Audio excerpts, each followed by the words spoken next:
Miniature Market has thousands of board games at discounted prices. Click the direct link below for Apiary or any other game. Hello my friends, it's the Game Boy Geek here. Today we're going to be flying to different planets, exploring things, gaining resources, and building sorts of farms on our hive mat. Today we're taking a look at Apiary, which is a game about sentient bees in space. This is from Stonemaier Games. This is a worker placement game. Let me show you at a high level how the game works. I'll see you on the other side.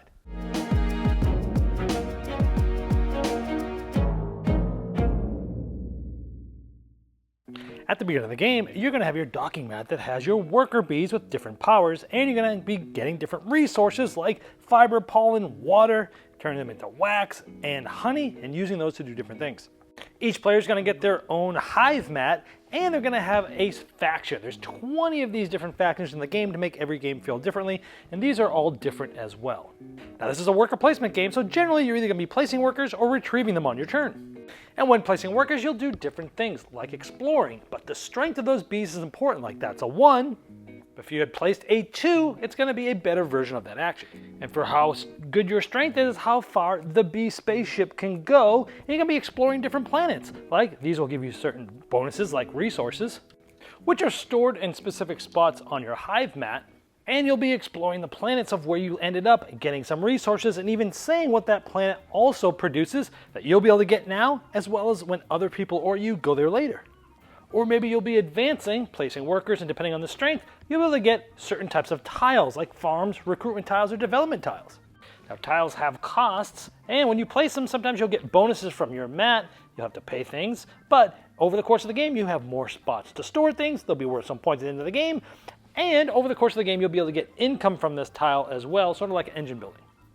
Now, the recruitment tiles give you ongoing abilities, and the development tile gives you powerful one-time use abilities. Or you might be converting different goods to other things like wax and honey, giving you the ability to get more powerful tiles. You might be researching, getting a certain amount of seed cards and keeping one of them. Now those are multi-use cards where you can use to get a good or trigger this ability, like paying any resource to place a second worker. Or if you go here with a very powerful 4 worker, you'll also be able to plant this for its endgame goal instead, like 2 points for every card that you've planted over the game. One of the big twists here are spots are not blocked. If someone else or you were to go here, you can even bump your own workers. That worker would get bumped. And most of the time you'll retrieve that worker immediately, and it will increase from a 2 to a 3, giving it more powerful actions. And sometimes you'll be growing, meaning being able to spend a certain amount of resources and strength in order to get more workers, or you might even be able to expand your hive board out to be able to place more tiles. Now, each of the spots, when you place a 4 worker there, you're going to get a very powerful version of that action. Like this one also allows you to upgrade your faction tile. And for this one, this faction tile says 2 points for every adjacent farm tile, like these green ones here. But once upgraded, now each of those tiles is going to be worth 3 points at the end of the game. But once your level 4B gets bumped, it's going to end up going to hibernation, where you'll place a token on one of these different spots here, giving you bonuses like straight points, some seed cards, some different resources and things like that. But these spots are also going to give majorities of who has the most hibernating bees theirs at the end of the game. This is a double-sided board, and this is the 1 to 3 player section, so there's certain spots that are different on both sides of the board.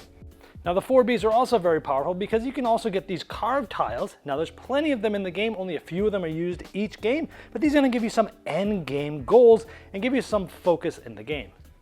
Another spot that has a very powerful 4 ability is you can actually teach a dance, which is using one of these conversion tiles that again is different each game, and you can set up what converts to what. Like making water and fiber together, being able to get you 2 points and a seed card. Now if anybody else uses this dance that you taught, you get to move up the Queen's Favor track, which is another way to get endgame points by the end of the game.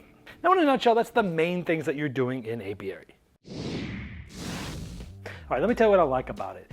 This game feels like a deluxe edition game. I mean, you look at it and you look at all the components. You look at the mats, the tiles, the little bits. You look at the big space bee. You look at the worker bees themselves, and not only are they cool because they have the numbers and you flip them over, but they also have like a nice little painted wash to them as well.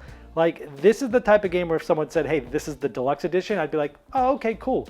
I guess, you know, the components are probably cardboard in the regular edition. I guess maybe the space bee is more like a standee, and, you know, I guess they're not washed, you know, on the bees. So anyway, this feels like it's a deluxe edition game in a non-deluxe edition box, for example. Now, the variability of this game, I feel, is its strongest strength.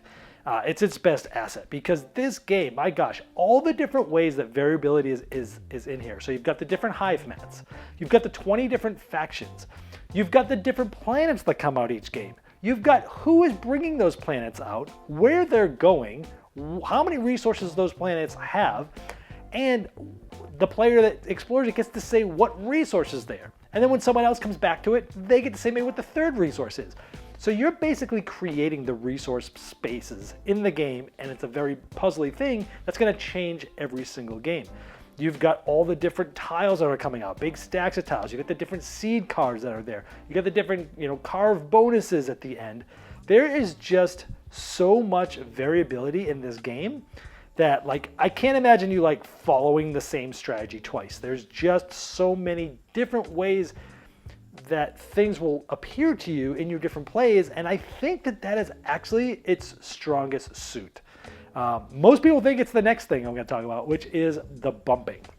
Bumping workers is cool. It's not the first game that I've seen it in, but it is cool that you bump the workers and then, you know, you make them stronger. But you actually get another choice. You could be like, I want that to come to my landing place because I need to activate a bunch of farms, right? And so that's kind of cool too. You do have a choice there. That's sort of a nuance of the game that you learn how to use better as you play the game.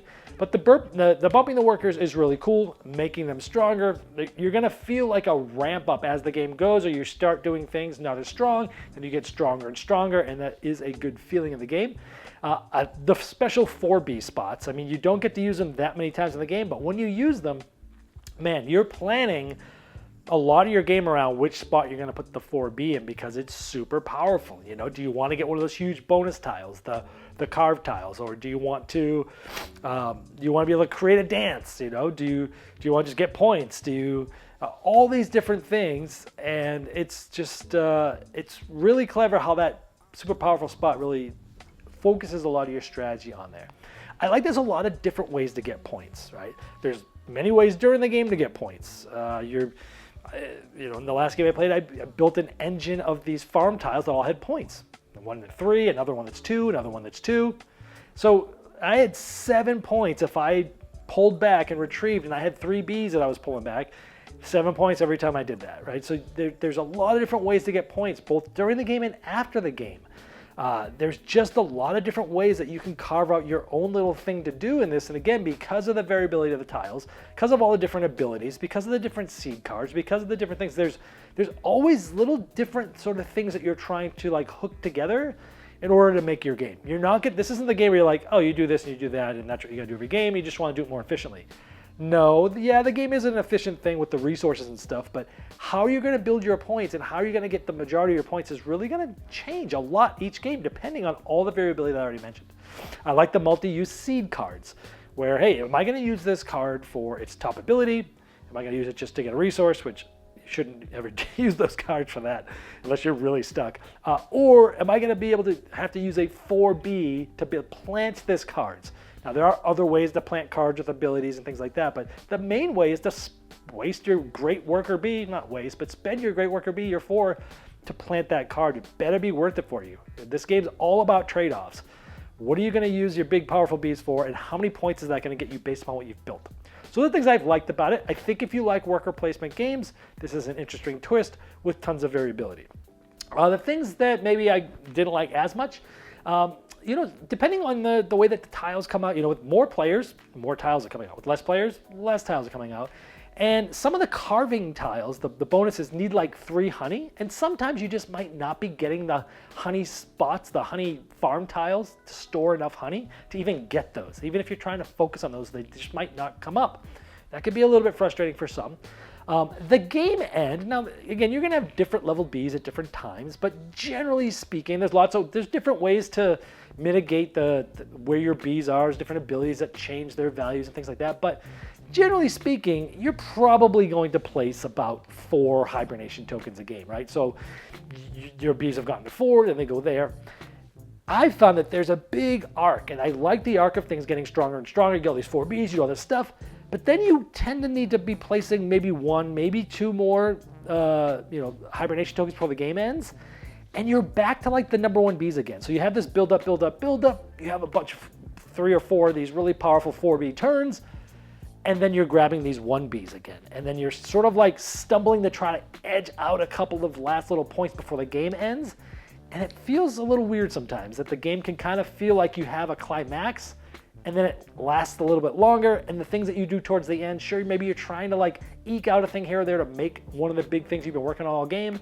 But I found that more you're just trying to eke out a couple of what can I squeeze out the last few turns, where like the turns where you're having those 4B ones, like your big turns, and then these other turns afterwards as the game's coming to an end isn't quite as climactic as that. So it can happen. It's not gonna happen all the time, but it can happen in that way. But overall, I think if you like worker placement games, this is a decent one to check out. I think the components are great. I think there's a lot of different twists, and I think the variability, again, if you like it, that every game that you're gonna approach a little bit differently, this is gonna be one to check out. This has been the Game Boy Geek, breaking down barriers, growing relationships for board games by helping you on the next one you love. Game Toppers not only transforms your existing table into a high-quality gaming solution, but they now offer full leg kits and dining cover solutions for the full table application.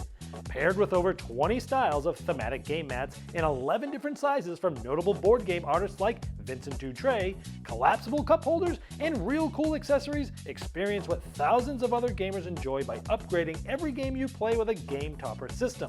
Save hundreds of dollars on Game Topper package deals that are in stock now for immediate shipping at GameToppersLLC.com or click the link below.